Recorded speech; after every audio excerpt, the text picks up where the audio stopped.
Over the past decade and a half of NASCAR racing, there have been few drivers as surprisingly controversial as Brian Vickers.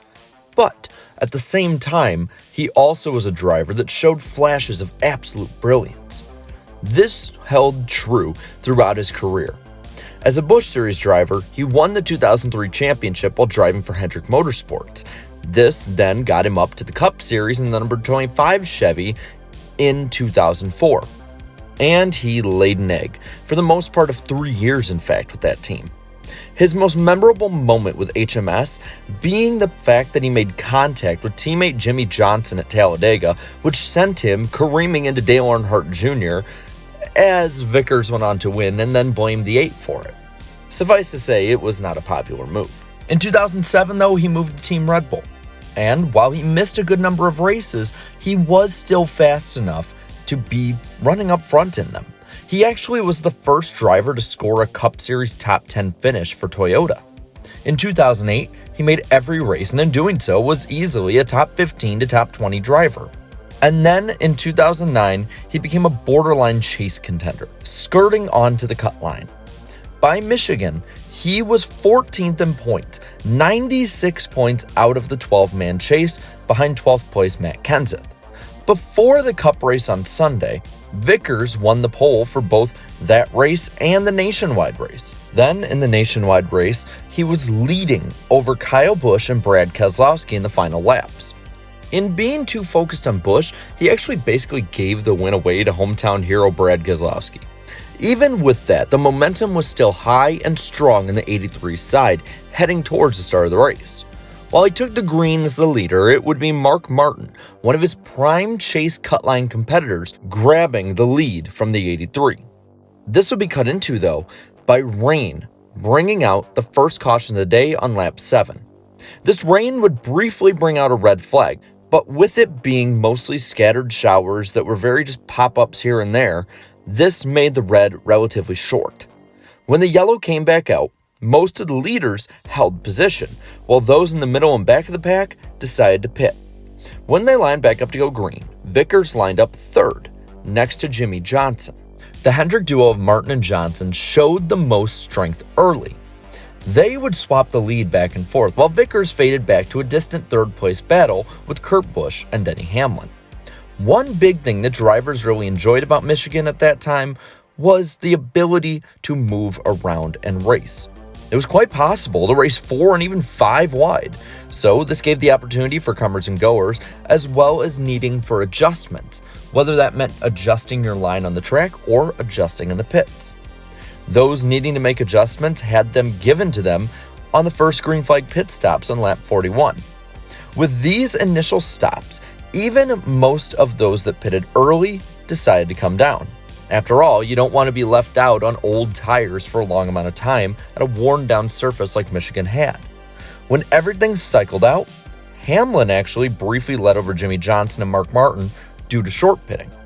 At the quarterway mark, Robbie Gordon's contact with the wall, though, once again brought out a caution. This, once again, almost brought the entire field down to pit road. This time strategy moved the leaders behind 4 drivers that took 2 tires. And once more, this created another crazy restart. Even with strategic shuffles, things up front calmed down. But back in the pack, though, disaster nearly occurred between Kyle Busch and Jeff Burton. These struggles by cut-line drivers only helped Brian Vickers, as he remained in the bottom half of the top 10 at the worst during the day. This would be the first long run of the day as well. On lap 88, car 88 drove down pit road. This was an unscheduled stop. Junior was now completely off sequence. But luckily for Earnhardt, the field stayed green long enough for green flag stops to go over again. At the halfway point, Jimmie Johnson led over Mark Martin. Their Hendrick teammate Jeff Gordon came up through the pack to join them up front as well. The fiery 24 car was running faster than anybody on track. He'd be caught up to the podium as a caution waved for debris on lap 117. This was a huge break for the 4th Hendrick car, as Dale Jr. now could pit and be on strategy with the rest of the field. In the pits, there was a little strategy out of Tony Stewart taking 2 tires. In this time, though, chaos would begin to ensue. It was close. Whoa, got trouble sideways. Reagan, there's Kurt Busch sliding across the racetrack. Looks like Busch gets the worst of this. And David Reagan is spinning down through the grass here. Keeps it from coming back up across the racetrack. After a mostly clean and green day so far, this race started to have a rash of cautions. Now, the field was split on strategy again with the caution streak. And with under 60 to go, the drivers really did their best to try and even things up and run cleanly. Didn't work for Juan Pablo Montoya, though. The action back in the pack. Montoya moving down across the racetrack, and Mears trying to get out of his way, and Montoya gets sideways. Look at Montoya get sideways on the straightaway. He got a flat tire, guys. Just hold it right there in the middle. Let him come around. Still, even with the 42 having tire particles falling off left and right, there was no caution. That would come out when the old nemesis for this race returned: rain. After spotty showers slowed the race once again with over 50 to go, all the leaders, as well as a good part of the field, pitted just outside of their pit windows. This handed the lead to Denny Hamlin and David Rudiman, and this gave a very popular restart as well. Good at the apron. Teammates there arguing over some position. While they're doing that, look at Junior working the top. Here he comes. He's going to have a run off turn 2. Dale Earnhardt Jr. trying to get to the high side where he's been running all day long, and he will go by Rudiman out of turn 2. The wall coming up. And the Junior Nation are on their feet here. They haven't had a lot to yell about this year, but they are loving the fact that Dale Earnhardt Jr. is leading this race here in Michigan. He hasn't led a race since Talladega, so he's giving his fans something to cheer about here at Michigan. Even though this was a very good moment for the 88 team, they still could not make it on fuel by a long shot. Once again, the National Guard crew caught luck, as another yellow quickly came out, giving them the opportunity to get in the pits. So those who previously stayed out decided to pit, while those who were just outside the window for the most part stayed out. Once again, the pendulum of strategy shifted. Up front, it would be Vickers versus Johnson.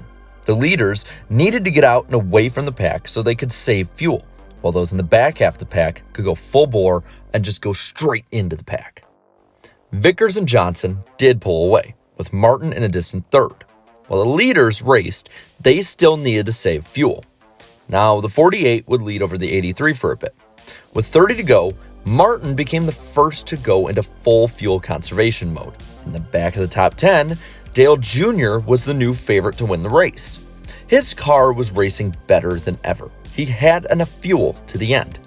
And he was the highest person that could make it for sure to the end. In 10 laps, he made up 10 spots. With 27 to go, he was up to 8th. After a miserable season that had almost certainly ensured that he wouldn't make the chase at that point, a win for the first time in over a year would be the best consolation. As the laps closed down, the only drivers ahead of him were Jimmie Johnson, Brian Vickers, Jeff Gordon, Carl Edwards, and the fuel-saving Mark Martin.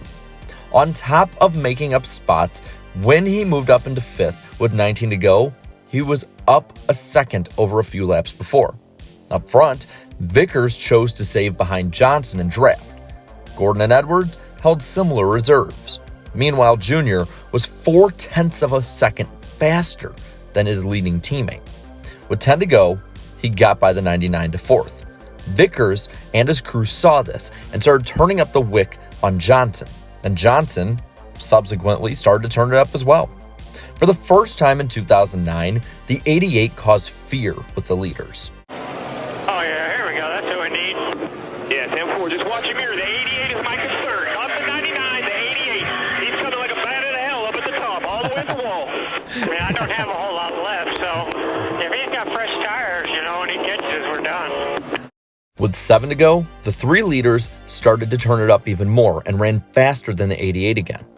With 3 to go, Johnson and Vickers pulled out even farther away.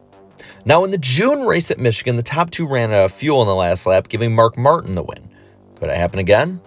Well, the 48 ran out coming to 2 to go.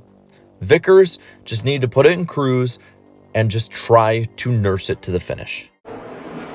Coming down, as you mentioned, Toyota has never won at Michigan. 88 to your mirror. Brian Vickers, the pole sitter, hasn't won since 2006. Pulling hard off turn 2.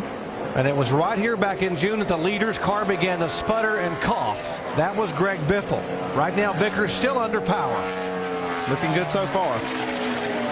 Yeah, he was probably about half throttle going down the back straightaway because he knows that Jeff Gordon's in the same position. He doesn't really have to worry about him. He's going to make it. Brian Vickers looks like he's going to make it happen. Get to us, bud. Get it to us.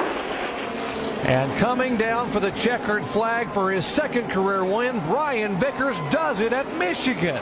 Brian Vickers would score his second career win in the NASCAR Sprint Cup Series. With other chasers and chase hopefuls struggling, Vickers would only sit 12 points behind Mark Martin for spot number 12. In this race, he made up 84 points on the cut line overall. This race would prove crucial for deciding who made the chase, as Vickers would edge out Kyle Busch by only 8 points a few weeks later at Richmond. While he would go on to finish 12th in the chase, it would be the best season of his career. In the end, it would be one of the most entertaining races of the entire COT era, and like I said before, it was the highlight of Brian Vickers' career. Now, I want to pass this over to you. What did you think of Brian Vickers as a driver? Did you like him or did you loathe him? Let me know down in the comments below. While you're at it, leave a like on this video, share this video, and subscribe to the channel for more great NASCAR content. And a big thank you to everybody who is a channel member. And until next time, have a good one.